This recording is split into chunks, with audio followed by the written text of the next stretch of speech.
12 वर्षाची मुलगी आहे. तिचं नाव आहे सिद्धी लुंगारे आणि छत्रपती संभाजीनगर या भागामध्ये नागापूर या ठिकाणी ती आलेली आहे. ती एका सायकलवरती आहे आणि तिच्या शाळेच्या दिशेने ती चाललेली आहे. समोरून एक भरधाव डंपर येतोय आणि डंपरने तिला इतक्या जोरात धडक दिली आहे, की त्या ठिकाणी तिचा मागच्या चाकाखाली येऊन मृत्यू झालाय. त्याचबरोबर हाच डंपर पुढे जाऊन एका बाईकवर असलेल्या दाम्पत्याला देखील त्यांनी धडक दिलेली आहे आणि त्या ठिकाणी ते जखमी झालेले आहेत. आता हे सगळं बघून काही लोकं तिथे जमा झालेत आणि त्यांना हे समोर अत्यंत विदारक असं दृश्य दिसलंय आणि कोणीतरी त्या मुलीचे वडील मंगेश लुंगारे यांना फोन केलाय. या संपूर्ण घरावरती दुःखाचा डोंगर कोसळलाय.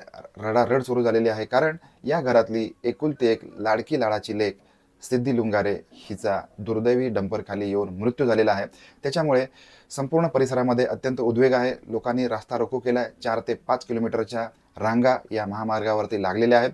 आता हे जे डंपर चालक आहेत यांच्यावरती एक नियंत्रितपणा असावा, काहीतरी कारवाई व्हावी यासाठी अत्यंत मोठ्या प्रमाणामध्ये उद्रेक सुरू आहे. कारण लोकांचं म्हणणं आहे, की या भागामधून जे डंपर जातात हे एकतर ओव्हरलोड असतात, त्याचबरोबर भरधाव वेगाने जात असतात. या डंपरवाल्यांकडून इतक्या मोठ्या घटना होत असतात. त्याच्यामुळे या डंपरवरती निश्चितपणे कारवाई व्हावी अशा स्वरूपामध्ये संपूर्ण जनमानसामध्ये उद्रेक होत आहे.